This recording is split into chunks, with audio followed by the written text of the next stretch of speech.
교회와 노인복지시설, 시장 등 사람이 많이 모이는 곳에서 집단 감염이 꾸준히 이어지고 있습니다.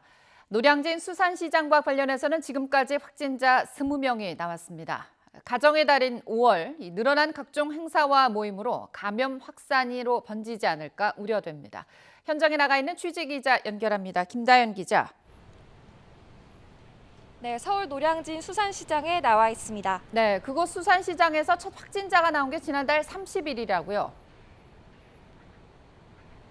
네, 그렇습니다. 2층에서 일하는 상인이 처음 확진됐는데요. 근무자 2,600여 명에 대해 전수검사를 벌인 결과 7명의 추가 확진자가 나왔습니다.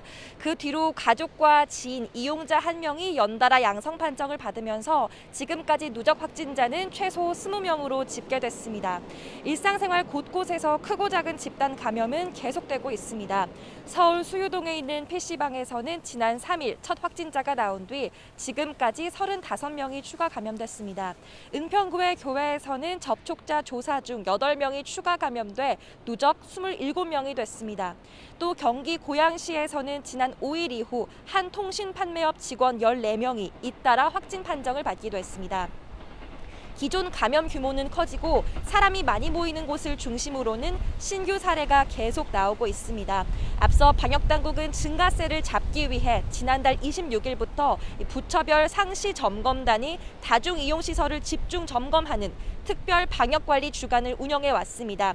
한 차례 연장돼 2주째 적용되고 있는데요. 방역당국은 오늘까지인 특별 방역관리 주간의 효과를 점검해 연장 여부를 검토한다는 계획입니다.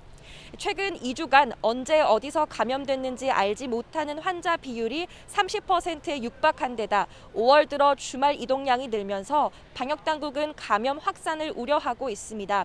감염세와 달리 백신 접종 속도와 규모는 다소 주춤한 상태인데요. 접종 대상자와 신청자는 늘고 있지만 수급 불균형으로 백신이 부족하기 때문입니다. 여기에다 접종 후 이상 반응에 대한 불안감도 여전해 접종률이 떨어질 거란 우려도 나오는데요. 내일부터 65에서 69세를 대상으로 백신 접종 예약이 이뤄지는 가운데 방역당국은 이상 반응은 0.1% 정도라며 안심하고 접종에 참여해달라고 당부했습니다. 지금까지 노량진 수산시장에서 YTN 김다연입니다.